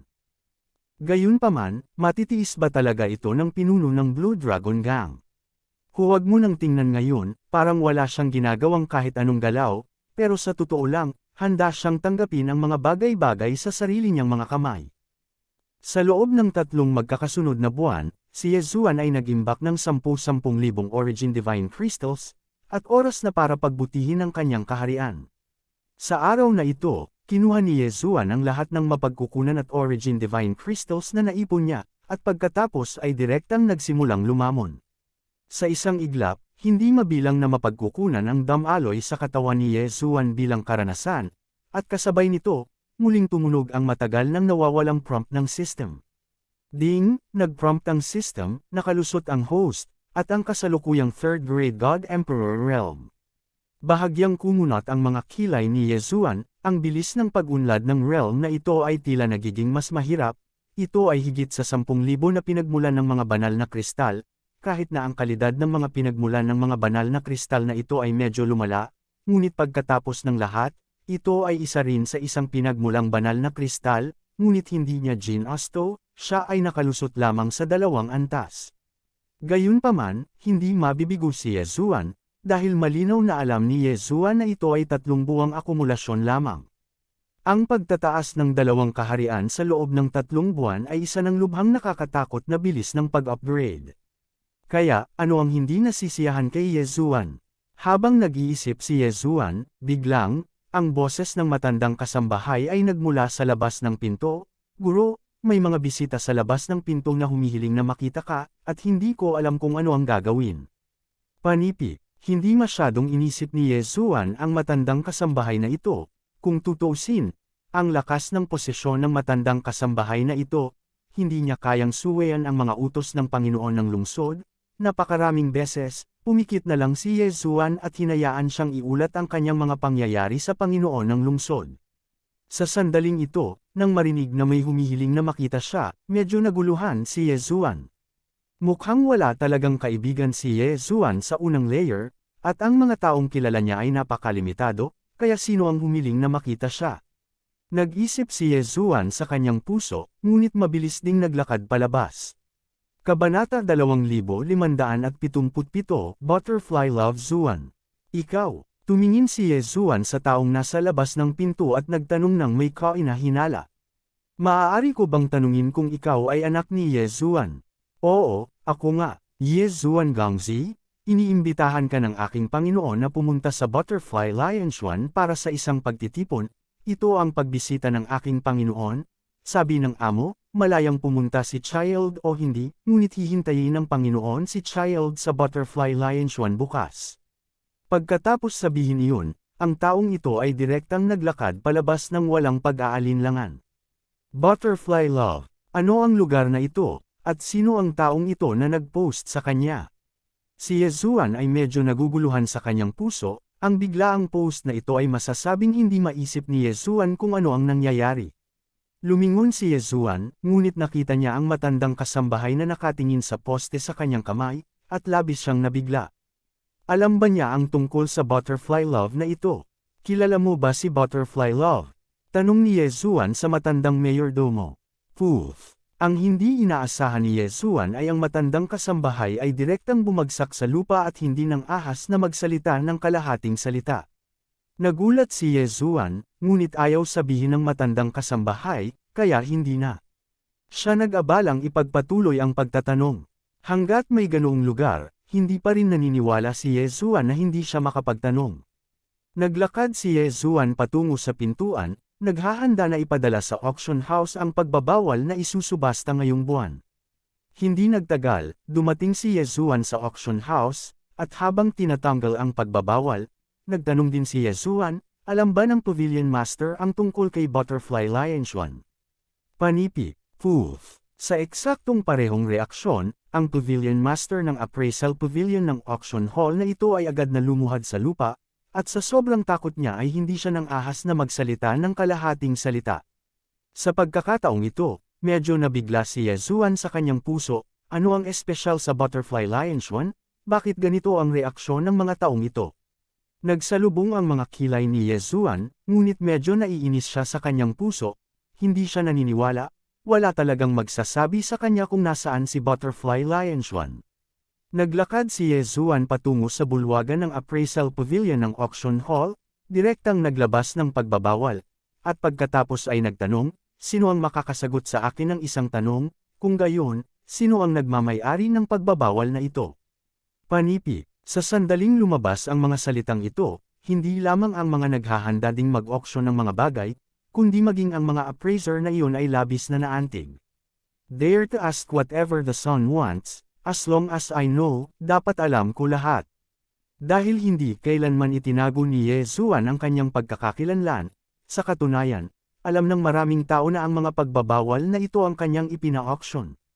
Sa makatuwid, hindi magkakaroon ng kaunting pagdududa sa kung ano ang kanyang inilabas.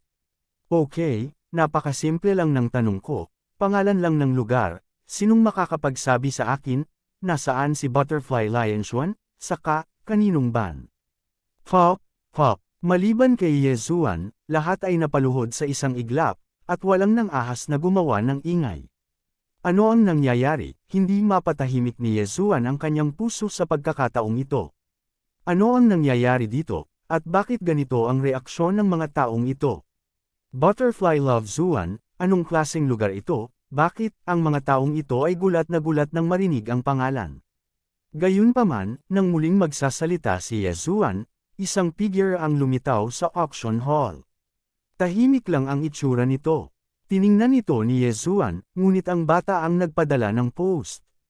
Ikinalulungkot ko, Yezuan, ito ay isang maliit na pagpapabe sa tungkulin, nakalimutan kong sabihin kay Dai Lianshuan kung nasaan ito, mas mabuting hayaan ang bata na kunin ka. Hindi pa rin malungkot ang tono ng pagsasalita ng lalaki, ngunit halatang nakikita ni Yezuan ang kanyang takot. Malinaw, ang kanyang pagwawalang bahala sa tungkulin ay sapat na upang patayin siya, kahit na ito ay dahil lamang sa hindi niya sinabi kay Yezuan kung paano pumunta sa unang lugar.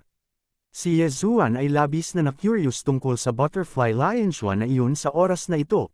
Kung tutusin, isang pangalan lang ang maaaring matakot sa mga taong ito sa ganoong hitsura, maiisip na ang Butterfly Lianshuan na iyon ay hindi simple.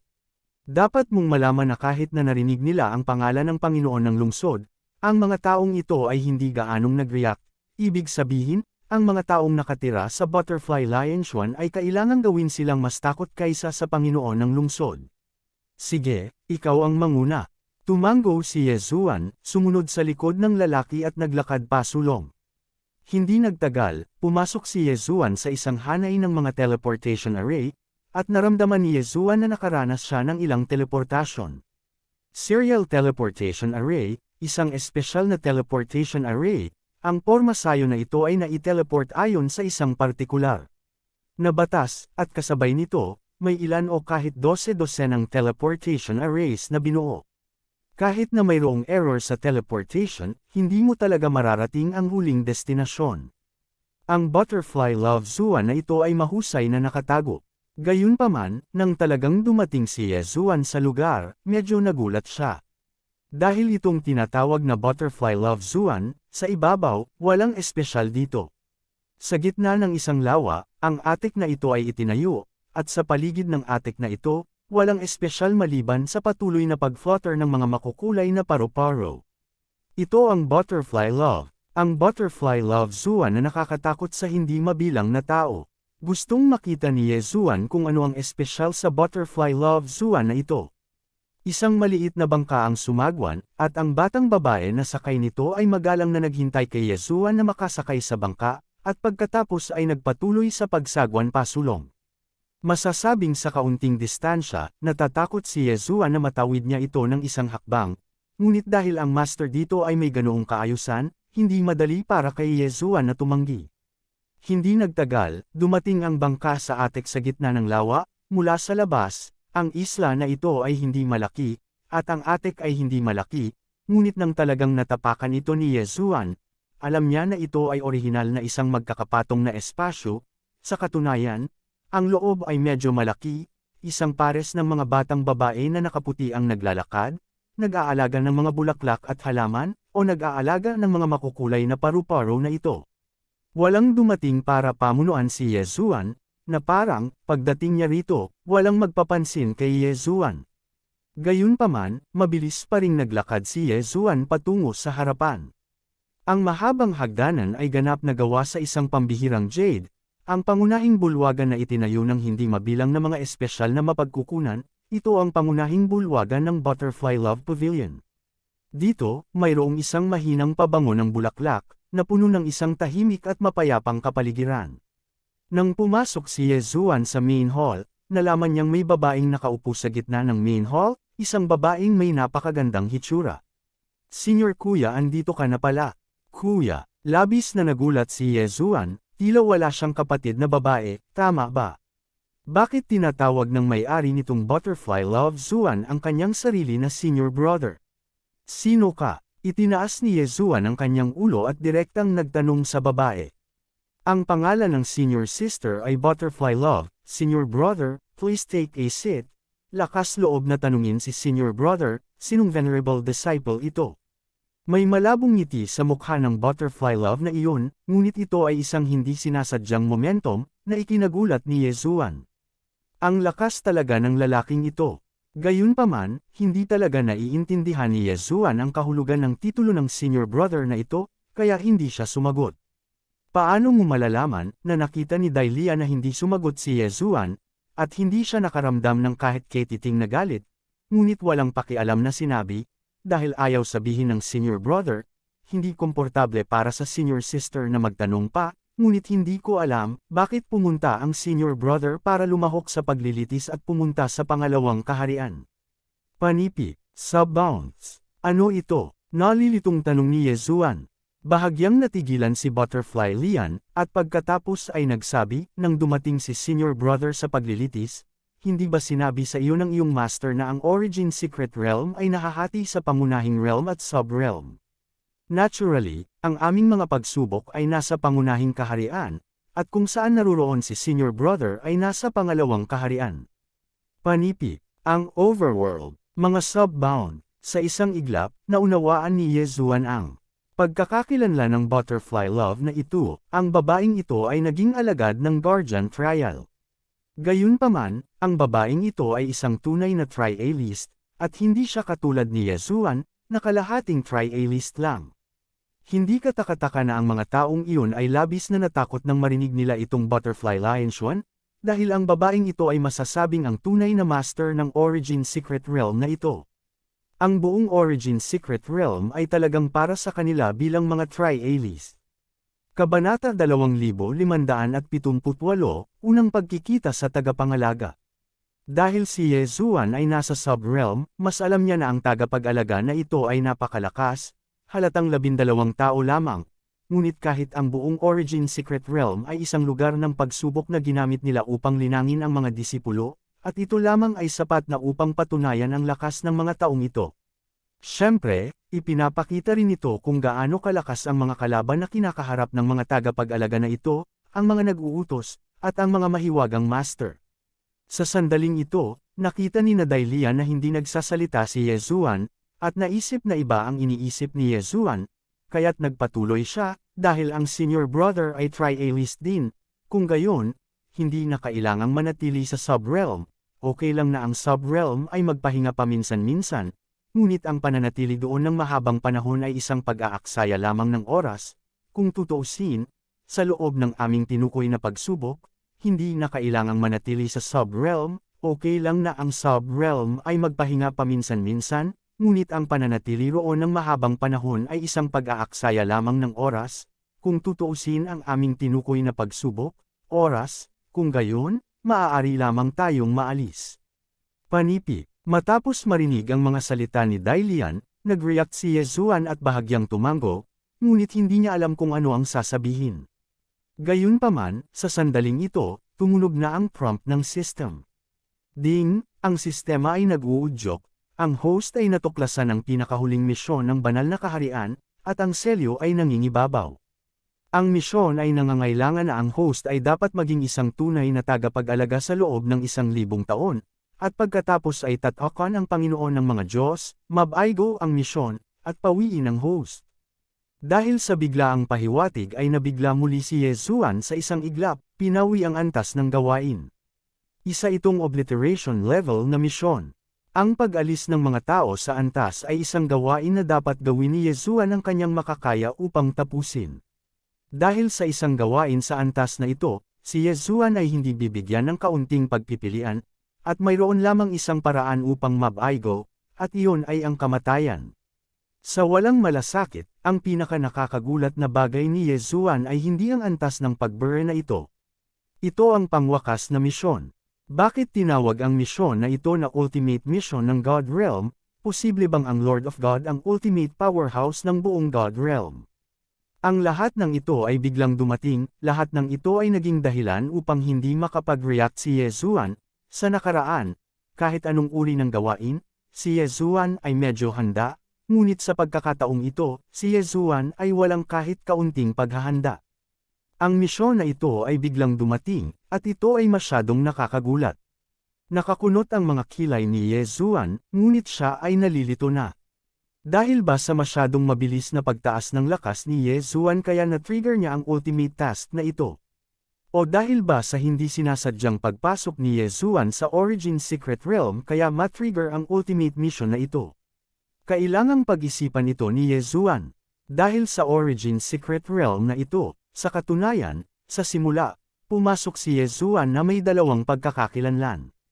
Ang una ay ang pamagat ng half-hung Guardian Trialist na nakuha ng Divine Emperor Inheritance. Ang isa pa ay ang 10,000 taong kwalipikasyon sa pagsubok na nakuha niya mula sa templo ng buhay at sa templo ng kadiliman. Malinaw, kahit na ito ay dalawang pagsubok, mayroong isang malaking pagkakaiba sa antas.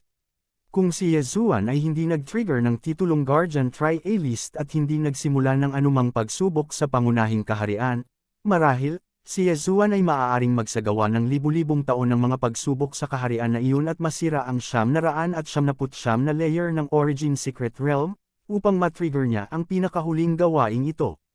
Gayunpaman, marahil ito ay dahil nakipag-ugnayan si Yezuan sa tagapag-alaga ng maaga, o marahil ito ay dahil natagpuan ni Butterfly Love si Yezuan. Sa makatuwid, direkta niyang nilaktawan ang sub-realm trial na ibinigay kay Yezuan ng Temple of Life at Temple of Darkness, at direktang pumasok sa nakakatakot na pangunahing realm trial. Sa kasalukuyang lakas ni Yezuan, pagpasok sa pangunahing pagsubok sa kaharian, pagpasok sa makapangyarihang paglilitis sa tagapag-alaga, hindi alam ni Yezuan kung ito ay isang pagpapala o isang sumpa. Hindi sa banggitin ng anumang bagay, sabihin na lang natin na ang pag-ibig ng paro-paro sa harap ni Yezuan ngayon ay hindi maisip na malakas.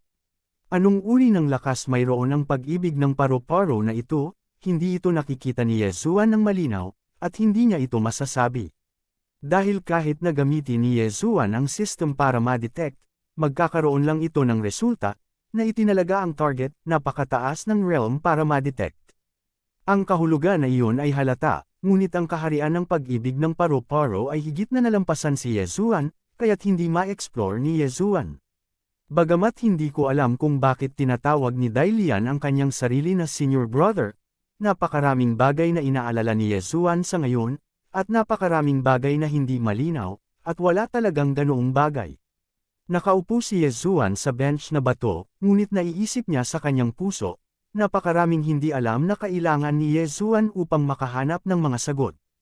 At Butterfly Love, ngunit tila hindi niya nakikita ang pagkalito ni Yezuan. Guardian Trialist nga pala si Butterfly Love.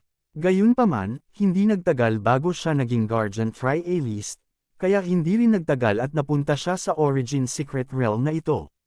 At si Yezuan matapos makita ang tagapag-alaga. Nalilito din ang tagapag-alaga tungkol sa pagkakakilanlan ni Yezuan, at mula sa katawan ni Yezuan, mararamdaman ng tagapag-alaga ang aura ng isang matagal ng trialist. Ang aura na iyon ay nagbigay daan sa tagapag-alaga na makatiyak na si Yezuan ay isang tagapag-alaga na pagsubok na disipulo, ngunit siya ay isang nawawalang disipulo. Dahil sa pagiging partikular ng tagapag-alaga, sa pangkalahatan ay hindi gaanong mga disipulo, at bawat isa sa kanila ay isang napakaiginagalang na talento, kaya anumang oras, inaalagaan pa rin ng tagapag-alaga ang kanyang mga alagad ng pagsubok. Ngunit gayunpaman, may mga paminsan-minsang nawawalang disipulo. Ang tinaguriang nawawalang alagad ay isang taong hindi alam kung ano ang kanyang misyon, ni hindi niya alam kung gaano karangal ang kanyang pagkatao. Ang tagapag-alaga ay nakaharap sa Divine Master, ang nakakatakot at makapangyarihang pag-iral, ang pinakamataas na pag-iral ng buong banal na kaharian. Katulad nito, ang mga tagapangalaga ay kailangan ding harapin ang kautusan, gayon din ang iba tulad ng alyansa. Lalo na ang masunurin, kumbaga, laging hinahanap ng tagapag-utos ang mga alagad na ito ng tagapangalaga. Ang lakas ng Orderer ay hindi kasing lakas ng Guardian, kaya gagawin nila ang lahat para patayin ang bawat alagad ng Guardian Trial, kahit hindi nila ito mapatay, malilihis ang disipulong ito sa kanilang pinagdaanan ng buhay. Bilang karagdagan sa lihim na operasyon ng Panginoon ng mga Diyos, paminsan-minsan, magkakaroon ng mga alagad ng pagsubok ng tagapangalaga na mahuhulog sa kalagitnaan, o mawawala. Ang sitwasyon ni Yezuan ay nangyari upang matugunan ang mga kondisyon ng nawawalang disipulo. Ang katawan ni Yezuan ay may aura ng isang sinaunang trialist, at ang aura ng isang Guardian Trialist ay hindi isang bagay na maaaring taglayin ng mga ordinaryong tao, gaano ka man kalakas, kahit na ikaw ang Panginoon ng mga Diyos, kung gayon, marahil ay maaari mong patayin ang mga trialist ng mga tagapag-alaga na ito, ngunit hindi mo maaaring gayahin ang espesyal na aura na ito ay isang espesyal na pag-iral na hindi lahat ng mga lihim na pamamaraan, at kung ano ang maaaring maisip ng iba. Matapos kumpirmahin ang sinaunang aura ng tagapag-alaga sa katawan ni Yezuan, natagpuan ng tagapag-alaga si Butterfly Love. At ang susunod na bagay ay lohikal. Masasabing ang ugat ng lahat ay pinuntahan ni Yesuan ang tagapag-alaga. O sa madaling salita, ang ugat ng lahat ay dahil sa puot ng pinuno ng Blue Dragon Gang kay Yesuan. Kung hindi dahil sa katotohanang gustong gamitin ng pinuno ng Green Dragon Gang ang lugar kung saan matatagpuan ang tagapag-alaga upang burahin si Yesuan, kung gayon hindi makikita ni Yesuan ang tagapag-alaga, natural, wala nang ganoong karaming bagay sa hinaharap. Kabanata 2579, nakakatakot na haka-haka.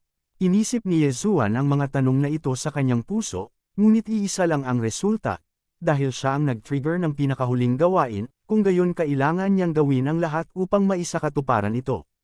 Pagkatapos ng lahat, ito ay isang gawain sa antas ng obliteration. Dare to ask senior sister, paano tayo makakapasa sa trial? Itinaas ni Yesuan ang kanyang ulo at direktang nagtanong kay Butterfly Love. Ngayon, Butterfly Love lang ang makakalutas sa kanyang mga pagdududa. Hindi man lang alam ni Kuya ito. Okay, sabihin natin sa kapatid ko ang tungkol sa pagsubok natin. Tumingin si Dailian kay Yesuan, bahagyang ngumiti, at nagsimulang magkwento. Sa pagsasalaysay ng Butterfly Love, sa wakas ay nalaman ni Yesuan kung ano ang tungkol sa guardian trial na ito. Ang pagsubok ng tagapangalaga ay masasabing medyo simple, ngunit ito ay hindi nangangahulugang simple. Ang pagsubok ng tagapangalaga ay isang proseso ng pagmamadali sa pag-aayos sa oras. Bawat daang taon, bawat trialist ay magdadala sa isang random na kalamidad. Ang kalamidad na ito ay direktang nagmula sa Origin Secret Realm, at hindi ito isang bagay na maaaring kontrolin ng anumang puwersa. At ang kalamidad ay natural na mag-a-adjust ayon sa sariling paglilinang ng target. Walang makakaalam kung ano ang hitsura ng sakuna, tanging kung naranasan mo ito, malalaman mo. Ang Origin Secret Realm ay orihinal na ibinigay para sa mga trialist na ito, at masasabing ang kalamidad na ito ay pareho.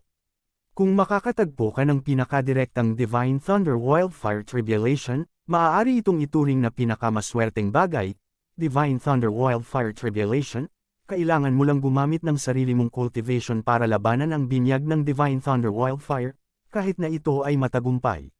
Ngunit bilang karagdagan sa Divine Thunder Wildfire Tribulation, may iba pang mga paraan para sa tribulate, tulad ng paggalugad sa mga hindi kilalang lupain, pagsasanay sa sub-realm, mga misyon sa hangganan, at iba pa. Ang mga kalamidad na ito ay automatikong nabuo ng Origin Secret Realm, at walang paraan upang makontrol ang mga ito. Halimbawa, ang hindi kilalang paggalugad ng lupa, ang pangalan ay tila ganoon ang tunog. Ngunit sa katunayan, ito ay isang mahiwagang espasyo na binuksan ng mismong Origin Secret Realm, at lahat ng bagay dito ay random na. Hinango mula sa Origin Secret Realm.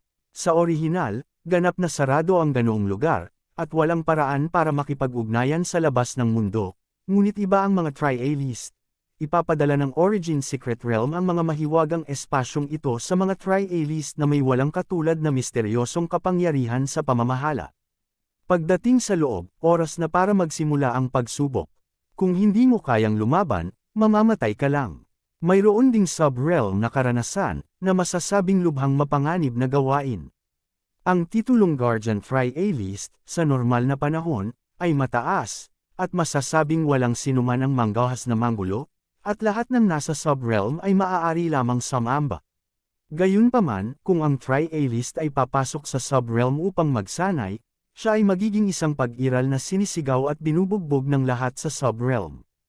Ang Origin Secret Realm mismo ay umiiral para sa mga pagsubok, kabilang ang lahat sa sub-realm, ngunit sa katunayan, ito ay isang foil lamang.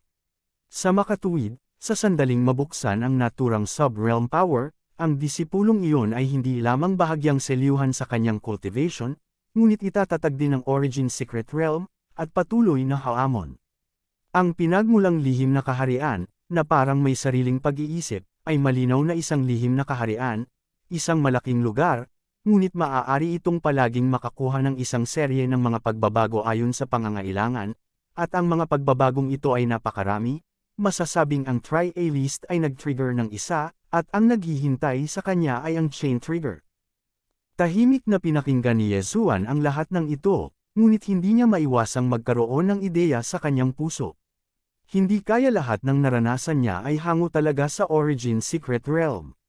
Marahil, simula nang pumasok si Yezuan sa Origin Secret Realm, ang mahinang Tri-Alist na aura sa kanyang katawan ay nakuha na ng Origin Secret Realm, at pagkatapos ay nag-evolve ayon sa aktual na sitwasyon ni Yezuan. Kaya naman pumunta si Yezuan sa Butterfly Lion Xuan sa sandaling ito, at marami siyang alam. Hindi alam ni Yezuan kung tama ang kanyang hula o hindi. Pagkatapos ng lahat, hindi rin alam ni Yezuan kung anong uri ng espesyal na bagay ang mayroon ng Origin Secret Realm. Ang isang lihim na kaharian ay maaaring magkaroon ng kakayahang mag-evolve at sumubok ng mag-isa, kahit paano mo ito tingnan, ito ay hindi kapanipaniwala. Biglang naisip ni Yezuan ang isang posibilidad. Isang bagay na hindi niya pinangarap na isipin, ngunit ito ay lubos na malamang. Ibig sabihin, itong Origin Secret Realm, posible ba, kapareho din ito ng Yezuan's Devouring Space, Mind Space ba ito ng isang super powerhouse? Bakit may pagkakaiba sa pagitan ng sub-realm at pangunahing realm? Hindi ba't nahahati din ang espasyong lumalamon ni Yezuan sa ordinaryong espasyo at espasyo ng Chingu? Bakit gumagawa ang Origin Realm ng kaukulang mga pagbabago sa Tri-Alists? Si Yezuan ay lumalamon ng espasyo, hindi ba niya kayang kontrolin ang lahat ng bagay sa loob nito ayon sa kanyang sariling mga iniisip? Kung gusto niyang sanayin ang isang tao na kumakain ng espasyo, hindi ba niya ito magagawa ng madali? Ganon ba talaga? Hindi alam ni Yezuan, ngunit alam niya na ang posibilidad na ito ay hindi imposible. Dahil si Yezuan ay may nilalamon na espasyo, at sa paglamon ng kalawakan, mayroon ding hindi mabilang na buhay na nilalang, kaya naunawaan ni Yezuan na ang kanyang hula ay hindi imposible. Sa sandaling ito, si Yezuan ay talagang may nakakatakot na pakiramdam. Kung iyon ang kaso, kung gayon gaano kalakas ang taong iyon. At tila pakiramdam ni Yezuan na parang hindi siya tinitingnan ng isang pares ng mga mata sa lahat ng oras, lahat ng ginagawa niya, kahit na lahat ng kakaharapin niya, ay tila may-ari ng mga mata na iyon, at naisulat na ang script. At siya, si Yezuan, pumapayag man siya o hindi, maaari lamang sundin ang script na ito. Marahil ang tanging bagay na magagawa ay talunin ang script na iyon. Siyempre, si Yezuan ay nanguhula lang mag-isa. Tutal, kung ano ang nangyayari, ngayon ay hindi na alam ni Yezuan. Kahit na alam na ni Yezuan ang kanyang pagkakakilanlan, tinanggihan pa rin niya ang imbitasyon ni Butterfly Love at hindi na natili sa Butterfly Love, ngunit nagpatuloy na bumalik sa pangalawang kaharian. Para kay Yezuan, lahat ay gustong magkaroon ng simula at wakas. Sa sub-realm, si Yezuan ay mayroon pa ring mga bagay na hindi pa niya resolba, kaya kailangan niyang bumalik, maging ang taong pumatay sa kanya ng ilang beses, o ang Panginoon ng lungsod, kailangan nitong harapin ni Yezuan. Siyempre, ang pinakamahalagang bagay ay ang tatlong anak na babae ni Luo Luo ay nasa sub-realm, kahit na gusto ni Yezuan na pumunta sa pangunahing kaharian, ngunit hindi bababasa, dadalhin niya ang tatlong anak na babae. Gayunpaman, sa pagkakataong ito nakipagkita siya kay Disc Love, ang pinakamalaking pakinabang ni Yezuan ay hindi niya alam na alam niya ang pangunahing kaharian at ang sub-realm, ni hindi niya alam ang kanyang pagkakakilanlan bilang isang Tri-Alist. Ang pinakamahalagang bagay ay alam ni Yezuan ang dibisyon ng lakas sa pangunahing kaharian. Sa pangunahing kaharian, ito rin ang apat na kaharian ng Supreme God King, Supreme God King, Supreme God Emperor, at Supreme God Emperor. Gayunpaman, hindi tulad ng sub-realm, ang realm division ng pangunahing realm ay hindi produktibo. Ibig sabihin, halimbawa, ang Supreme Divine Monarch, mayroon lamang pagkakaiba sa pagitan ng upper, middle at lower level. Sa madaling salita, ang kapangyarihan ng pangunahing kaharian ay ganap na pinigilan. Kahit na ito ay isang first-class na agwat, ito ay isang bangin na mahirap tawirin, at ang pagsupil sa kapangyarihan sa pangunahing kaharian ay mas direkta kaysa sa sub-realm. Dahil sa pangunahing kaharian, lahat ay nakabisado ang kapangyarihan ng pinagmulan. Kabanata 2580, isang hindi maisip na pagkakataon. Sa unang pagtatasa ng Tri-Alist, ito ay tungkol sa karunungan ng orihinal na kapangyarihan, at tanging ang mga matagumpay na nakakabisado sa pinagmulan ng hindi bababa sa isang kapangyarihan ng batas ang matatawag na isang tunay na Tri-Alist. Mula sa sandaling iyon, nagsimula ang paglalakbay ng mga pagsubok. Sa sandaling ito, si Yezuan ay masasabing may pagkakakilanlan ng isang trialist, ngunit wala siyang lakas ng isang trialist. Tulad ng para sa Supreme God Emperor, mayroon lamang isang kaharian, at sa parehong oras, ito rin ang tanging pag-iral. Iyan ay ang Panginoon ng Diyos. Ang Panginoon ng Diyos ay dapat na isang kaharian, ngunit sa sandaling ito ay naging magkasing kahulugan na sa isang tao. Pagdating sa Panginoon ng Diyos, ang iniisip ng mga tao ay isang guro lamang, hindi anumang kaharian. Sapagkat sa mga hindi maipaliwanag na batas at batas, mayroong ganoong tuntunin, ibig sabihin, palaging magkakaroon ng isang Diyos sa bawat kaharian. Kinokontrol ng Juggernaut ang lahat ng bagay sa kaharian na ito, at masasabing maaari niyang sirain ang mundong ito anumang oras kung gugustuhin niya. Walang nakakaalam kung gaano kalakas ang Juggernaut, pero 12 Guardians lang ba talaga? Bakit napakaraming Orderlies at 12 Guardians lang? Ang pangunahing dahilan ay dahil sa pakikipaglaban sa Juggernaut, narinig ni Yezuan ang maraming chismis tungkol sa Juggernaut mula sa Butterfly Love. Siyempre, hindi ito 100% na kumpirma, ngunit pakiramdam ni Yezuan na ito ay napakaposible.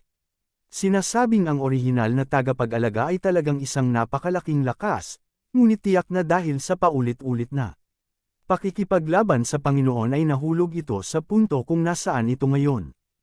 Ang pangunahing ideya ng tagapag-alaga ay dapat niyang protektahan ang banal na kaharian at hindi dapat hayaang magtagumpay ang plano ng Panginoon na sirain ang banal na kaharian. Pagkabalik mula sa Butterfly Lionshuan, tinitingnan ni Yezuan ang 999-layer Origin Secret Realm, ngunit nalaman niyang kahit anong tingin niya rito, wala siyang kahit katiting na takot. Ito ay isang lugar lamang ng pagsubok para sa mga tagapag-alaga, isang lugar lamang para sa mga pagsubok na katulad nila. Kahit anong klaseng Panginoon ang lungsod siya, pal-aralang siya. Kaya, bakit kailangan mong pigilan, at kahit na mag-isip ng 2 beses tungkol sa lahat? Ang pagtira sa Ye Mansion ay para patunayan din ang kanyang talento para makilala siya ng City Lord. Si Yezuan ay si Yezuan, sino ang kailangan mong patunayan sa ano? Sa pagkakataong ito, hindi na bumalik si Yezuan sa Ye Mansion, ngunit diretsyong naglakad palabas. Oo nga, sa sandaling lumabas si Yezuan sa lungsod, nakaramdam kaagad siya ng ilang mga mata ng pag-aalala, tila ngayon, ang mga taong ito na sinusubaybayan si Yezuan ay naging mas matapang, at naglakas loob silang tiktikan ang kanilang sarili ng mahigpit. Talagang hindi mo malalaman sa iyong sarili. O talagang kasing dali mong mabuli. Bahagyang kumulubot ang mga sulok ng bibig ni Yezuan, hindi ba niya gustong tiktikan ang kanyang sarili? Pagkatapos, hayaan mo munang tikman ito. Sa pamamagitan ng pagwagayway ng kanyang kamay, isang sinag ng liwanag ang direktang lumubog sa lupa sa ilalim ng mga paa ni Yezuan. Sa isang iglap, isang kakaibang puwersa ang direktang kumalat sa paligid ni Yezuan. Ayaw mo ba akong tiktikan? Kaya, hayaan muna nating magdusa ng kaunti. Napaisip si Yezuan sa kanyang puso, at kasabay nito, sa sandaling gumalaw ang kanyang figure, agad siyang sumugod sa harapan. Oo nga, nang makita si Yezuan na biglang bumilis, ang ilang tao na sumusunod kay Yezuan ay agad ding bumilis para makahabol. Gayunpaman, pagdating nila sa lugar na iyon, biglang sumabog ang lupa na parang kumukulo. Ang kapangyarihan na itinurok ni Yezuan ngayon ay hindi isang pagbabawal, hindi rin ito isang pormasayon, ngunit ilang rune lamang. Ang function ng sigil na iyon ay sumabog. Nang pumasok ang mga taong ito sa hanay na iyon, hindi nagatubili si Yezuan na paputukin ang talisman seal. Marahil, totoo na ang pagpapasabog ng rune seal sa sandaling ito ay hindi magkakaroon ng malaking epekto, dahil sa pag-asa lamang sa kapangyarihan ng rune na ito, paano matutulungan ang mga taong ito. Gayunpaman, hindi intensyon ni Yezuan na patayin sila, ang lakas ng pagsabog ng talisman seal ay para lang mabili si Yezuan ng ilang sandali. Ang biglaang pag-atake ay natural na bahagyang natulala sa mga taong iyon, at hindi maiiwasan na mag-antala sila ng kaunting oras, ngunit ang kaunting oras lamang ay sapat na para maalis ni Yezuan ang pagsubaybay ng mga taong iyon. Sa orihinal, hahanapin sila ni Yezuan kay Luoluo, ngunit sino ang nakakaalam?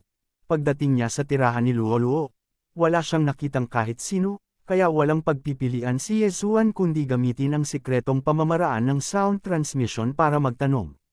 Gayunpaman, nalaman ko na ang tatlong anak na babae ni Luo Luo ay nakadiscover ng isang mahiwagang lugar at naghahanda silang pumasok at tuklasin. Biglang nanikip ang puso ni Yezuan, at agad niyang pinigilan ang pangatlong babae, ngunit mabilis na siyang sumugod. Nag-alinlangan na si Yezuan kung magkakaroon ng puwersa na bubuo ng sarili niyang script, at lahat ng kilos niya sa Origin Secret Realm na ito ay pinapanood ng isang pares ng mga mata. At sa sandaling ito, tila masigurado si Yezuan sa pakiramdam na ito. Ang pangatlong anak na babae ay hindi madalas na lumalabas at naglilibot, at kahit na ginagawa niya, ang saklaw ng kanyang pag-alis ay hindi masyadong malawak. At karaniwang walang pinanggalingang mga hayop sa paligid, kaya ang mahiwagang lugar na biglang lumitaw ay kainahinala. Si Yezuan ay hindi nang ahas na huminto, at naglakad patungo sa tatlong babae sa napakabilis na bilis.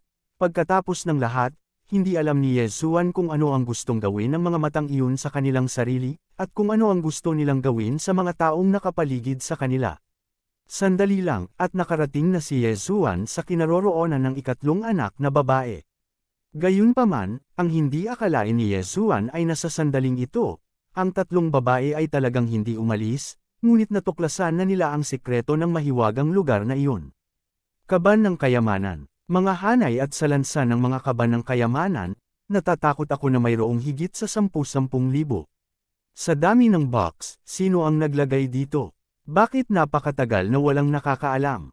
Master, ilang araw na ang nakakaraan, nagkataon na may nakita kaming mahiwagang aura na nagmumula sa lupa dito, kaya't pinagtutuunan namin ng pansin ang lugar na ito, at pagkatapos ng ilang araw sa umaga, may umuugong na tunog dito, at pagdating namin dito, patuloy itong naglalabas ng kinang. Oo, child, hindi kami gumalaw ayon sa utos mo, ngunit nang mawala ang liwanag, lumitaw ang mga kahon na ito, at hindi namin alam kung ano ang mga kahon na ito at kung para saan ang mga ito. Unang sinabi ni Luo Luo at Feiyan. Tumango si Yezuan, ngunit ang kanyang mga mata ay patuloy na nakatingin sa mga kahon. System, tuklasin ang mga kahon na ito, gusto kong makita kung ano ang nasa kanila. Kasabay ng utos ni Yezuan, tumunog ang prompt ng system. Dapat mong malaman na sa mahinang panahon ng system, ang pagkonsumo ng detection ay napakalaki, ngunit kailangang maging ligtas si Yezuan. Ding, ang system ay nag-uudyok, ang itinalagang target ay gawa sa mga espesyal na materyales, at ang mga panloob na bagay ay hindi makikita. Hindi nakikita, bahagyang kumunat ang mga kilay ni Yezuan, at pagkatapos ay kaway, lumitaw na ang Shenmue Sword Attendant. Go, tingnan mo kung ano ang nasa loob. Ang Divine Sword ay nasuspine na sa himpapawid, at ang Lo Divine Bow ay hawak din sa kamay ni Yezuan. Kung may masama sa kahon na iyon, maaari lamang itong patayin ni Yezuan. Ang Shenmue Sword Attendant ay mabilis na pumunta sa gilid ng mga kahon, at pagkatapos ay direktang ibinuka ang mga ito. Ang liwanag ay lumabas sa isang iglap, at napabulala si Luo Luo. Ito talaga ang Source Stone. Panipik. Ang bagong aklat ng Moonset na Supreme God of War, maaari mong tingnan pagkatapos basahin ito. Ang mga resulta ng kalahating taon ng paglilihi ay ganap na maganda.